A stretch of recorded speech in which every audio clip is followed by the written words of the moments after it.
Hello students, तो last lecture में अपने 9वें चैप्टर के क्वेश्चन कर लिए थे। आज हम क्लास 10 का 5वां चैप्टर स्टार्ट करने जा रहे हैं, समांतर श्रेणी। सबसे पहले समांतर श्रेणी हमें पता होना चाहिए। समांतर श्रेणी कितनी है?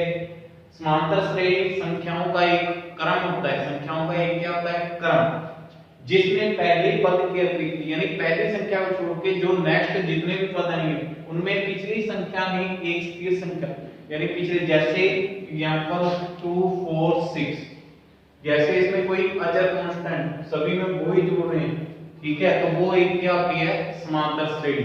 जैसे इसमें +2 जोड़ रहे हैं तो ये +4 बना, इसमें भी +2 जोड़ा तो ये +6, इस प्रकार से ये अनंत तक चल रही है। तो ये क्या होगी? समांतर श्रेणी। एक कांस्टेंट वैल्यू जोड़ी जाएगी, ठीक है, और जो ये स्थिर संख्या होगी इसे समांतर श्रेणी का क्या बोलेंगे? सारवंतर। इसे समांतर श्रेणी का क्या बोलेंगे? सारवंतर। और सारवंतर को किससे दर्शाएंगे? स्मॉल डी से। सारवंतर को किससे दर्शाएंगे? स्मॉल डी से। अब देखो, पहले देखते हैं इसमें समांतर श्रेणी का व्यापक रूप क्या होता है। समांतर श्रेणी का व्यापक, समांतर श्रेणी का व्यापक रूप। व्यापक रूप इसका होता है a plus d, a plus 2d, a plus 3d, dash dash dash. समझिए। अब देखो इसमें यहां पर ये समांतर श्रेणी का क्या कहलाएगा? व्यापक रूप। ये जो होगा प्रथम पद, ये दूसरा पद, ये तीसरा पद, ये चौथा। एक को क्या कहें? प्रथम पद होगा, और डी यहां पर क्या होगा? सारवंतर। डी क्या होगा? सारवंतर। और सारवंतर जो है धनात्मक भी हो सकता है। सारवंतर धनात्मक, ऋणात्मक और शून्य भी हो सकता है। सारवंतर धनात्मक, ऋणात्मक और शून्य भी हो सकता है। अब ये सारवंतर ज्ञात कैसे होगा? दूसरे पद में से पहला पद घटाने पर, तीसरे में से दूसरा घटाने पर, इस प्रकार से ये सारवंतर ज्ञात किया जाएगा। और देखो, जैसे मान लिया समांतर श्रेणी है, उसमें प्रथम पद को a1, द्वितीय को a2 से, तृतीय को a3 से, इस प्रकार से आते हैं। तो समांतर श्रेणी क्या बनेगी? a1 a2 a3, इस प्रकार से, ठीक है। तो इसमें प्रथम पद स्मॉल a इक्वल, प्रथम पद स्मॉल a की वैल्यू क्या होगी? a1। सारवंतर d इक्वल, सारवंतर कैसे निकलता है? दूसरे में से पहला पद घटा दो, तीसरे में से दूसरा घटा दो, सारवंतर समान रहना चाहिए। सारवंतर क्या रहना चाहिए? सभी में समान रहना चाहिए, तो ही वो समांतर श्रेणी होगी, नहीं तो वो समांतर श्रेणी नहीं होगी। सारवंतर a2 a1, a3 a2, a4 a3, यानी पहले वाला पद घटाते हैं। और सारवंतर धनात्मक भी हो सकता है, ऋणात्मक भी और शून्य भी। लेकिन अगर वो समांतर श्रेणी है तो सारवंतर समान होगा, नहीं तो ये समान नहीं होगा। अब इसके कुछ फॉर्मूले देखते हैं। समांतर श्रेणी का यदि हमें nवां पद ज्ञात करना, समांतर श्रेणी का nवां पद ज्ञात करना, फॉर्मूले हैं इसके कुछ ये। समांतर श्रेणी का nवां पद, nवां पद an equal small a plus n minus 1 into d। a यहां पर क्या होगा? प्रथम पद, स्मॉल n क्या हो गया? पदों की संख्या, और d यहां पर क्या हो गया? सारवंतर। फिर इसमें दूसरा फॉर्मूला देखते हैं। समांतर श्रेणी का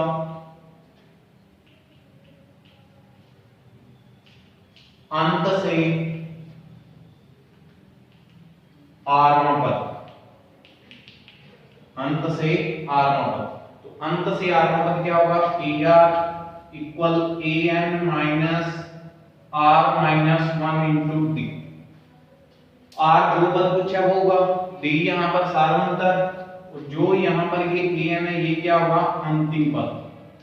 यहाँ पर क्या लिख सकते हैं, स्मॉल एल भी लिख सकते हैं, स्मॉल एल यहाँ पे लिख लो चाहे फॉर्मूले में, ठीक है। तो ये क्या होगा यहाँ पर अंतिम पद। फिर इसमें आता है समांतर श्रेणी के n पदों का योगफल, n पदों का योगफल Sn इक्वल n बटे 2 2a plus n minus 1 into D. समांतर श्रेणी के n पदों का योगफल निकालना है तो n by 2 2a plus n minus 1 into D. n यहाँ पर क्या होगी, पदों की संख्या, a यहाँ पर प्रथम पद, d यहाँ पर सारवंत पद। अब और फॉर्मूला इसमें एक n पदों का योगफल निकालने का, यदि हमें प्रथम पद और अंतिम पद दे रखा हो, यदि प्रथम पद a व अंतिम पद l दिया हो तो n पदों का योगफल, तो n पदों का योगफल। ये तो हर जगह अप्लाई होगा ये फॉर्मूला, n पदों का योगफल निकालना है, लेकिन ये वहां पर ये अप्लाई होगा, यहाँ पर हमें प्रथम पद और अंतिम पद दिया है। तो इसका फॉर्मूला क्या है, Sn equal n by 2 a plus l। n पदों की संख्या, ये प्रथम पद, l यहाँ पर क्या हो जाएगा अंतिम पद। यदि और फॉर्मूला है इसमें, यदि n पदों का योगफल दिया हो, n पदों का योगफल, ये प्रथम n पद, यदि n पदों का योगफल दिया हो तो nवां पद, यदि प्रथम n पदों का योगफल दिया हो तो nवां पद क्या हो जाएगा, यहाँ पर an इक्वल Sn माइनस 1, यदि प्रथम n पदों का योगफल दिया हो। अब इसमें देखते हैं समांतर श्रेणी के पदों का चयन किस प्रकार किया जाता है। समांतर श्रेणी के पदों का चयन, समांतर श्रेणी के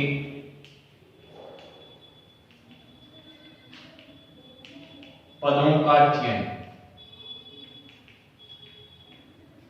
देखो यदि हमें 3 पद दे रखे हैं, कितने दे रखे हैं, 3 पद, ये 3 पद समांतर श्रेणी के हैं, ठीक है, इनका योग इतना है, इनका गुणा इतना है, इस प्रकार से क्वेश्चन मिलेगा। तो 3 पद देखे हैं तो हम क्या मानेंगे, 3 पद a minus D, a plus D, ये मानते हैं, ठीक है, a minus D, a plus D. और यदि 4 पद देखे हैं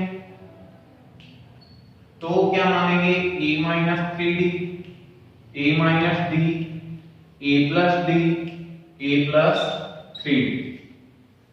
क्या क्यों मानेंगे, क्योंकि इसमें सारांतर क्या रहता है, समान रहता है, वो ही मान सकते हैं हम समांतर श्रेणी जिसमें सारांतर क्या हो, समान। यदि 5 पद दे रखे हो तो उनका चयन किस प्रकार करोगे, a minus 2d, a minus D, a plus D, a plus 2d, इस प्रकार से इन पदों का चयन करो। अब 5.1 के क्वेश्चन देखते हैं।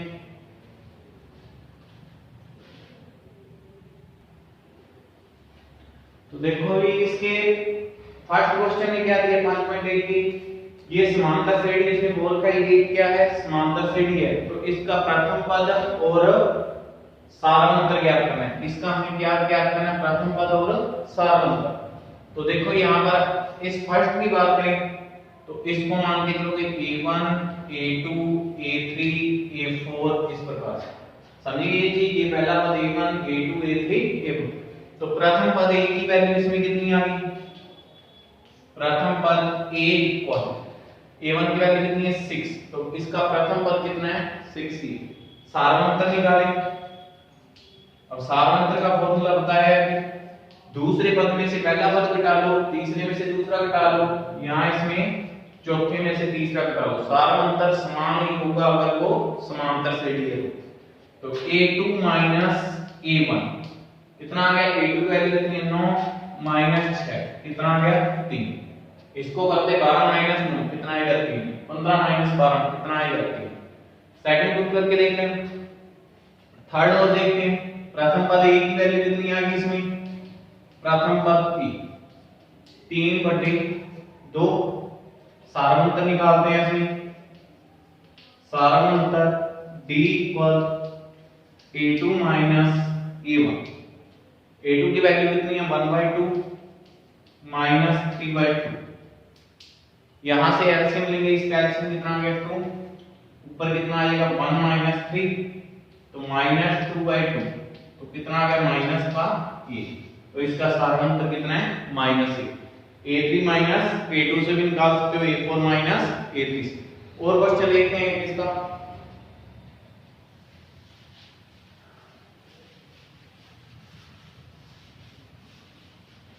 जैसे दिया है इसमें -1,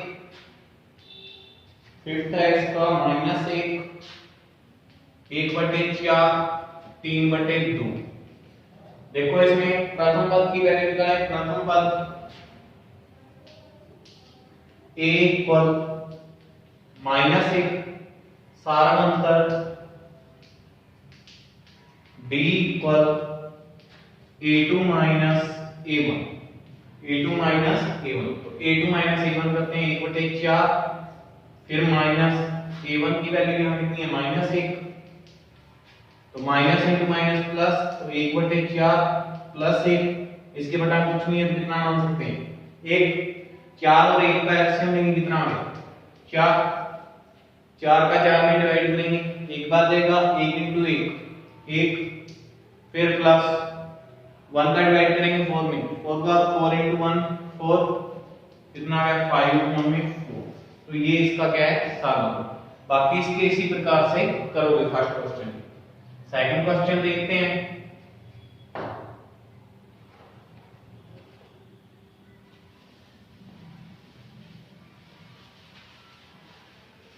सेकंड क्वेश्चन में देखा है समांतर श्रेणी के प्रथम पद और अंतिम पद दिए हैं।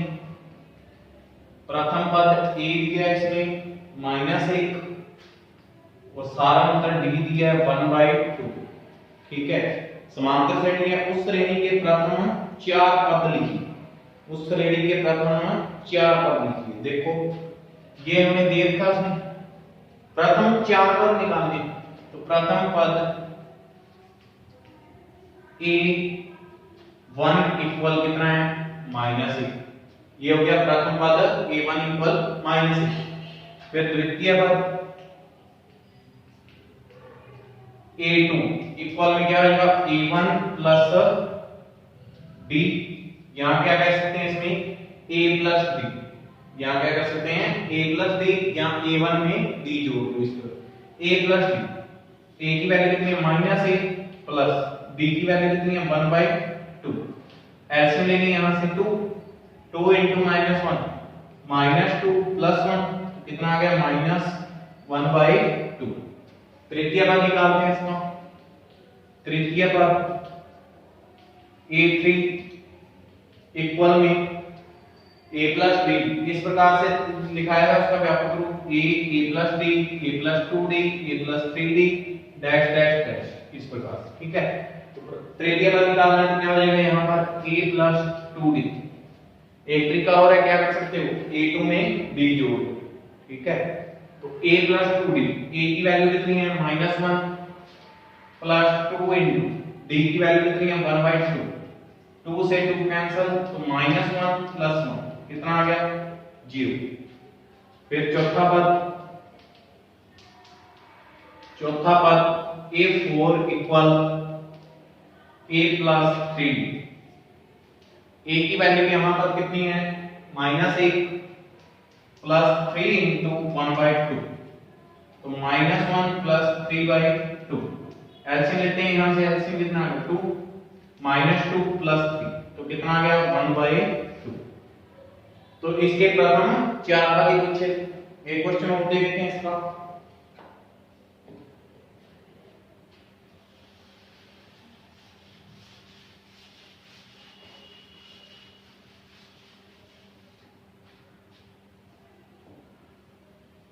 जैसे फोर्थ है इसका सिंपल सा क्वेश्चन है, ये देख लेते हैं। फोर्थ में दिया है a इक्वल 4 d इक्वल -3। प्रथम पद और सारांश दे रखे हैं, इसके प्रथम 4 पद ज्ञात करें। तो देखो यहां पर प्रथम पद a1, यहां इसे a, इसकी वैल्यू कितनी है 4। दूसरा पद या द्वितीय पद a2 इक्वल क्या हो जाएगा यहां पर a प्लस d। तो a plus d 4 plus -3 plus minus minus 4 minus 3 equal में 1। तृतीय पद a3 equal a plus 2d, a plus 2d, a की वैल्यू कितनी है 4 plus 2 into -3 plus minus minus 4 minus 2 की 6, कितना आ गया -2। चौथा पद निकालते हैं इसका। चौथा पद a4 इक्वल a प्लस 3, तो a की वैल्यू 4 प्लस 3 इंटू -3, तो 4 -3 इंटू 3 9, तो ये कितना आ गया -5। इसी प्रकार से सेकंड क्वेश्चन के जो बाकी क्वेश्चन है वो खुद करो।